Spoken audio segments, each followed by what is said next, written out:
Welcome to Wise Man's Dollar, a show for everyday working people who want to keep more of what they earn, make wiser decisions with their money, and build a legacy for the next generation. I'm Sunjata, and I'm so excited that you've decided to join me once again.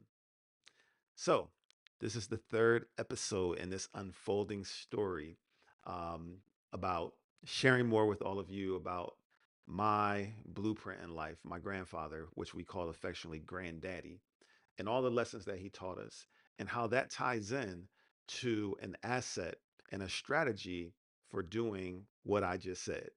Making, I'm sorry, keeping more of what you earn, making wiser decisions with your money, and leaving a legacy for the next generation. Because that's what he did for his children and grandchildren. And when I stumbled upon this asset that I call the all that asset, which I introduced in the last episode and gave a simple breakdown about what it is, I got really, really excited because in my mind, I'm like, man, if my granddaddy knew about this asset, it would have just accelerated and just made even more things possible in terms of what he was able to do to make things a little bit easier for the next generations, to come after in his lineage after he transitioned. So today, what we're going to talk about is I'm going to clear up one of the biggest misunderstandings that people have about this asset. And the asset being whole life insurance. But specifically for the strategy of infinite banking, we talk about using um, properly designed dividend paying whole life insurance, which is different than conventional, just regular whole life insurance. It has to be designed perfectly by a professional, someone who understands how to implement the strategy. When most people hear about life insurance used this way, they immediately ask, well, what's the return? Or they say something like, oh, I can get a better return somewhere else than I can get with life insurance. And that question is actually the problem. See, we need to reframe with this strategy. We need to reframe our understanding about assets versus investments. We've been taught to think about making our money work for us in one way, and that is where can I get the highest return? But not all money that you put to work for you should be treated the same way. To break it down simply, investments equal risk plus growth. Think about things like stocks, real estate, etc. But assets like this equal storage plus control plus stability. Dividend paying whole life insurance, properly designed dividend paying whole life insurance, again, which I call the all that asset, is not designed to maximize returns. It's designed to hold your capital in a way that gives you more control over it.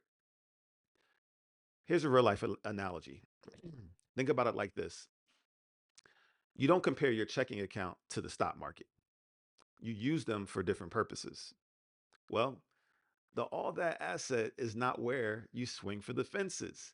It's where you build your foundation. Here's the hidden problem with chasing returns. So, I am someone who's old enough to remember between 2008 and 2012 when the real estate market and the stock market crashed and everything went down, and there were people who were at retirement age who couldn't retire because their entire nest egg was lost. I remember that volatility. That's something that happens when you have just a chase returns mentality. And then those people had to start over, right? And also, with a lot of the chasing returns type, vehicles for money, you lose access to that money, whether it's a 401k or a Roth IRA and things like that that you can't touch until you're 59 and a half. And then there's the emotional decision making, riding that roller coaster and having to hope and wish that your money, if you did experience some volatility, that it'll go up for you before you hit retirement age. A lot of people are trying to grow money without first learning how to control it. So that's why it actually makes this asset that I'm calling the all that asset more powerful. Well, let me say it like this. What makes it more powerful is the fact that it's not an investment. And it gives you predictability, it gives you access to capital, it gives you uninterrupted growth, and it gives you control. And once you have that foundation, you can make better decisions everywhere else in all the other more risky investment vehicles. Okay. And not even other investment vehicles, but the riskier investment vehicles. So, one of the things to tie this back to the wisdom of my grandfather is that when he was speaking to me and imparting all his wisdom with me about money, he never spoke about returns. He focused on saving consistently, not losing money, and putting money somewhere where it can grow over time. And that's the same principle here when I talk about properly designed and structured dividend paying whole life insurance, AKA the all that asset, because it does more things than the ones that my granddaddy knew about and used. In the next episode, I'm going to share a little bit about my personal journey and tell you exactly how I discovered this asset and the infinite banking concept strategy. So, that's it for this next bite sized episode of Wise Man's Dollar. And once again, thank you so much for being here. If you enjoyed this episode, please hit like, subscribe, and drop a comment on what resonated with you. And share it with someone who you care about because wisdom grows when we pass it down.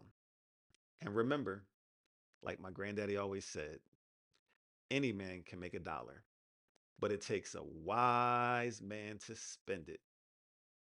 I'll see you in the next episode. Peace.